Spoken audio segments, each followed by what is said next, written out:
Daf Yomi Tractate Bava Batra, page 146, top of the page with the Amar Rabbi Yehoshua ben Levi.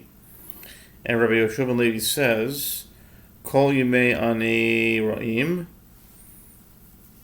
V'ha'ika Shabsos Yom Tayvim, K'ed Shmuel, D'Amar Shmuel, Shinoi Veses Techilas Chayli.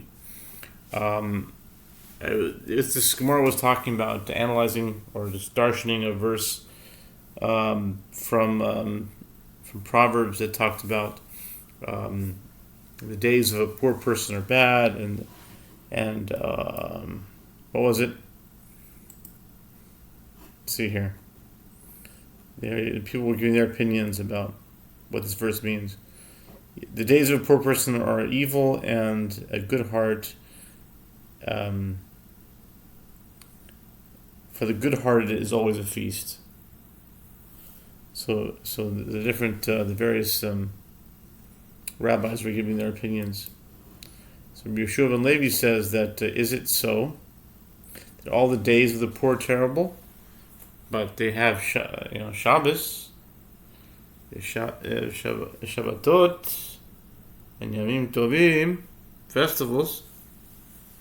So even the poor enjoy their meals and rest at times. Rather explained according to the statement of Shmuel. Shmuel says a change regimen causes the onset of intestinal disease, and as a result, even the poor suffer even from a change for the good. What they were saying is that the poor people are used to not eating so much, and so once they're invited to someone's house, a wealthy person's house, for Shavuos, let's say, then they fresh a bunch of cheesecake. They stuff their faces with a bunch of cheesecake, can't see. You know what I mean?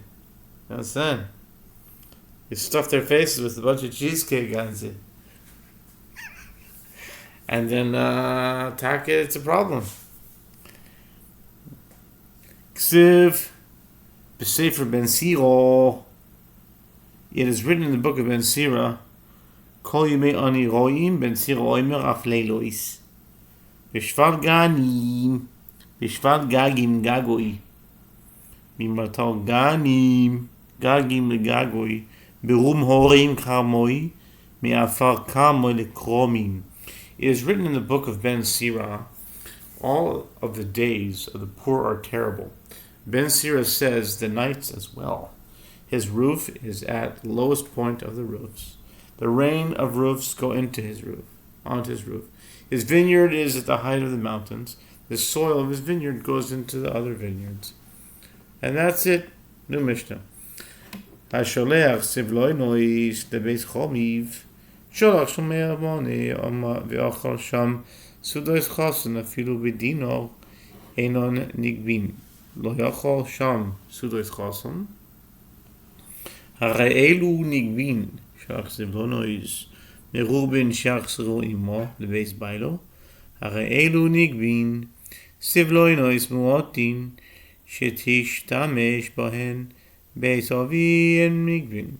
So the Mishnah says, regard to one who sends presents, which are sivlonos. Sivlonos also means patience, but here means presents. Sivlono is to his father-in-law's house following his betrothal, even if he sent there a sum of 10,000 dinars and subsequently ate there a groom's feast, even worth the value of a single dinar. If for any reason the marriage is not affected, the presents are not collected in return by the formerly betrothed man. If he did not eat a groom's feast there, the presents are collected, as they were not an unconditional gift. If he sent many presents, with the stipulation that they return with her to her husband's house, meaning to his own house, after the wedding, these are collected if the marriage is not affected.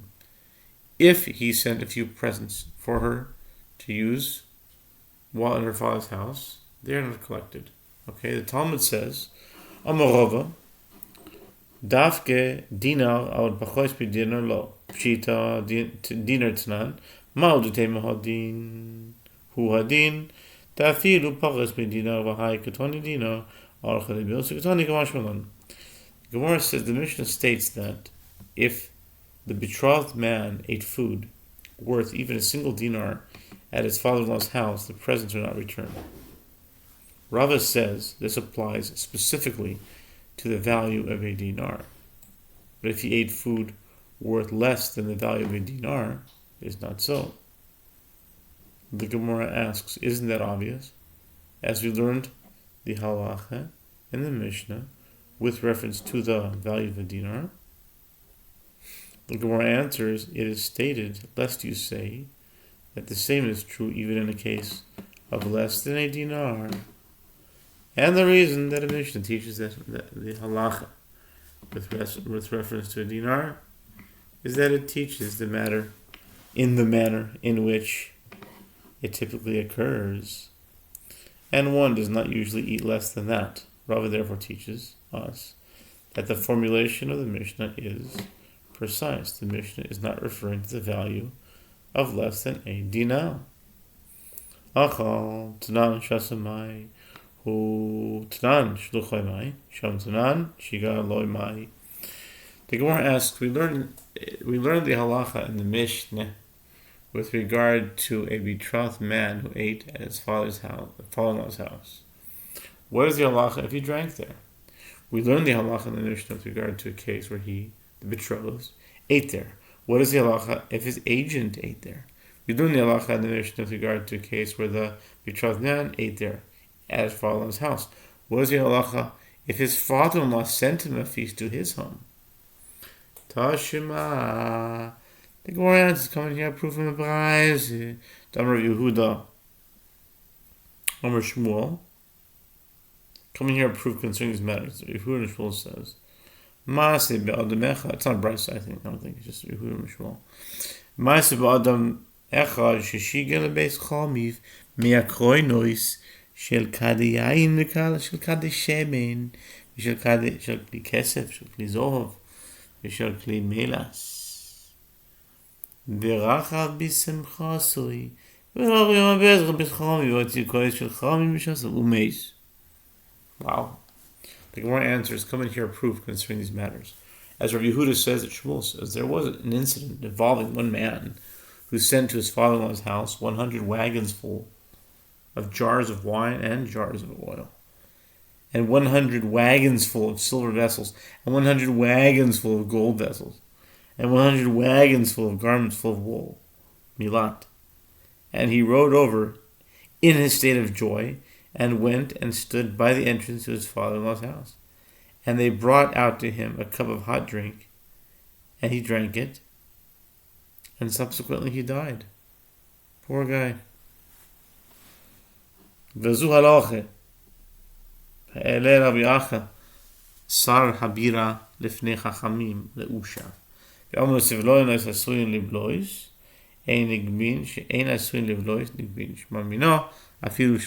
question arose as to whether the presents must be returned to the betrothed heirs. Rabbi Acha Sar Habira raised this halacha before the sages in Usha, and they said presents that are not typically consumed are not collected, and those that are not typically consumed are collected. One can collect from this incident that even if the betrothed only drank, some of the presents cannot be reclaimed.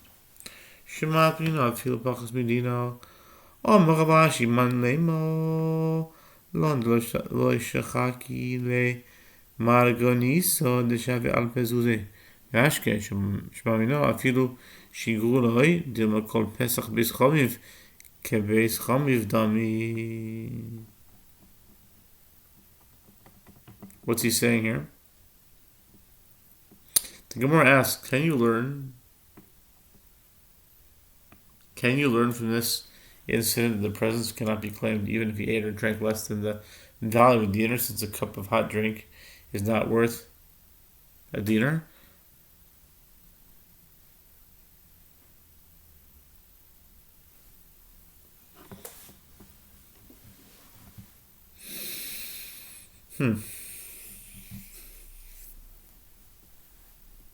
Rav Ashi said, "Who shall say to us that they did not grind a pearl worth 1,000 dinars and serve it to him to drink?" He asks, can you learn from this incident that even if they sent the feast to him, the presents could not be claimed as he drank at the entrance and did not go inside? The Gemara rejects this conclusion. Perhaps the entire entrance of his father-in-law's house was considered as his father-in-law's house.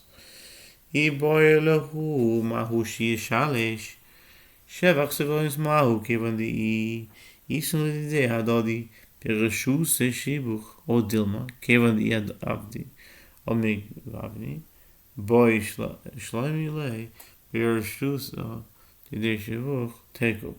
dilemma was raised before the sages.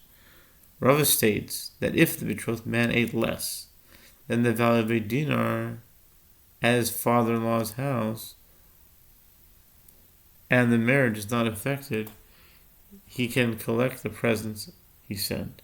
What is the halacha concerning whether he must divide the value of the presents and claim only part of the value in proportion to the amount he ate? And what is the halacha concerning the enhancement of the value of the presents?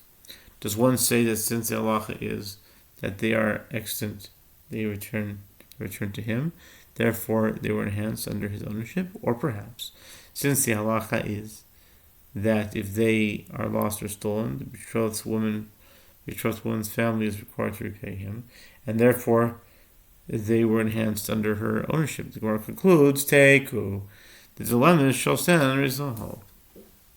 Boy Rava Sivloinus Aslin Vlois Loi Bolu Mahu Tashimo Avzu Alacha Ele Rabaacha Sarabira. The Chami Yehoshua Yomar Sivloinus Aslin Vlois Nigban Shein Vishen Aslin Vlois Nigban Mai Lav Afal Gav Lo Balu Lo Debalu. Rava raises a dilemma. What is the halacha with regard to presents that are typically consumed, but were not consumed? The Gemara replies, come in here and prove. And Rabbi Acha Sar Habira raised this halacha before the sages at Usha, and they said presents that are typically consumed are not collected, and those that are not typically consumed are collected. What? Is it not referring to presents that are typically consumed, even though they were not consumed? Or rejects this? No, the Mishnah is referring to presents that were actually consumed. Tashima Sivloines Motin Shisamish Lehen Vihi Bebeis Aviyainigvin Targama Rava Beyaivna Usvachtecha. The Gemara replies, come and hear proof from the Mishnah. If he sent a few presents for her to use while she is in her father's house, they are not collected. This indicates that they cannot be collected in any event, irrespective of whether they were used or not. Rav interpreted the Mishnah as referring to a snood or a hairnet, which are insignificant items that the betrothed man sends without any intention of later collecting them. Amar Rav Yehuda, Amar Rav, Ma'aseh b'adam echad she'shigel lebeis chamiv yain chadash v'shemen chadash v'kli pishtan chadash be'atzeres. My kamashbalan, iboyasema chashivuso de'eretz Yisrael kamashbalan iboyasema di'i ta'in ta'ante ta'ana. Rabbi Yehuda says that Rav says there was an incident involving one man who sent new wine and new oil and new linen garments to his father-in-law's house at the time of Shavuot. We were just talking about Shavuot earlier, cheesecake. The Gemara asks, what is the incident teaching us? The Gemara answers, if you wish, say that it teaches us the importance, in other words, the greatness of Eretz Yisrael, where there is new wine, oil, and linen already available at the time of Shavuot. And if you wish, say instead that it teaches us that if the betrothed man claims that he sent these items at the time of Shavuot, his claim is a plausible claim, and there is no reason to question it. Amar Rav Yehuda, Amar Rav, Ma'aseh ba'adam echad, she'amru lo ishto, Toteronis he v'nichnes achara l'chorva levoidika Amar la reach tzinon ani meriach v'galil. Rabbi Yehuda says that Rav says there was an incident involving one man who was told that his wife meaning his betrothed, was one of those whose sense of smell was impaired, and he followed her into a ruin, carrying a date with him to check her to see if she could correctly identify the smell. He said to her, "I smell the scent of radish in the Galilee."